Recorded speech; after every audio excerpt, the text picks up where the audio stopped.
ఒళ్ళంతా కస కస కస కస గొడ్డలతో నరకబడిన తర్వాత తల వెనక భాగం అంతా, ఇప్పుడు నా దగ్గర ఫోటోలు ఉన్నాయి కానీ నేను చూపెడితే ఇంకెవరు చాలామంది టిఫిన్లు కూడా చేసుండ్రు, టిఫిన్ చేయలేరు, భోజనం కూడా చేయలేరు.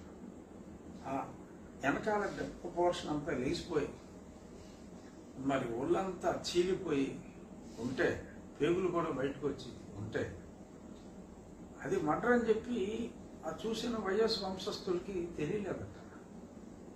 గుండెపోటనే అనుకున్నారట. అనుకుని మరి ఊర్లోని బ్యాండేజ్ అంతా తీసుకొచ్చి మరి ఒళ్ళంతా ప్యాక్ చేసేసారు. నిజంగా ఆ రోజు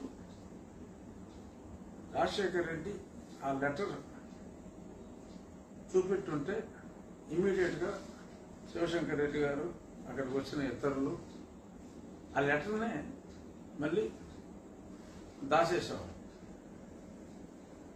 వీరికి అసలు తెలిసి ఉండేదే కాదు అది హత్య అని.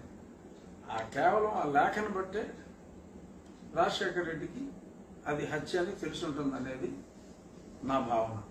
అందులో అనుమానం అక్కర్లా, నా భావన నిజమే అనేది నా ఉద్దేశం.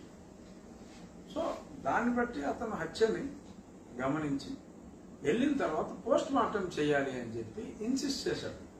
పోలీస్ స్టేషన్లో కంప్లైంట్ ఇచ్చింది కూడా ఇవ్వమని చెప్పింది కృష్ణారెడ్డి. అర్జెంటుగా నువ్వు వెళ్ళి అంటే కృష్ణారెడ్డి ఇందులో ఉన్నాడు, లేపునతో కుమ్మక్క అయ్యాడని చెప్పి గ్రహించలేకపోయాడు.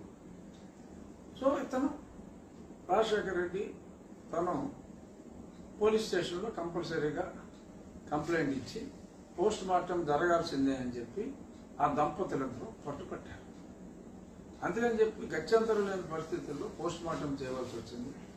అదర్వైజ్ ఆ లేఖ ఉండి ఉండకపోతే, చూసి ఉండకపోతే పాతేద్దాం ఇమ్మీడియట్గా పాతేద్దాం అని చెప్పి చాలా ప్రెషర్ పెట్టడం జరిగింది.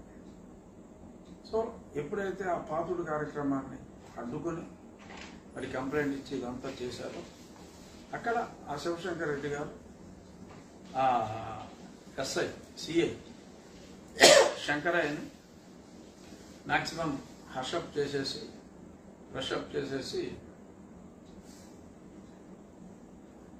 పోస్ట్ మార్టం లేకుండా తీసుకుపోవాలి, కేసే అక్కర్లేదు, ఏదో గుండె చచ్చిపోలేవా అని చెప్పి మాట్లాడి ప్రయత్నం చేయడాన్ని ఆ శంకరయ్య సాక్షుల్లో చెప్పాడు స్పష్టంగా. ఇక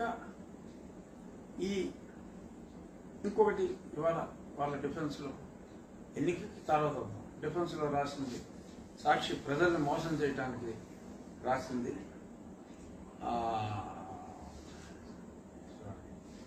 ఈ దస్తగిరి హత్య చేస్తే ఆ దస్తగిరినే సమర్థించింది సునీత అని చెప్పి మాట్లాడారు.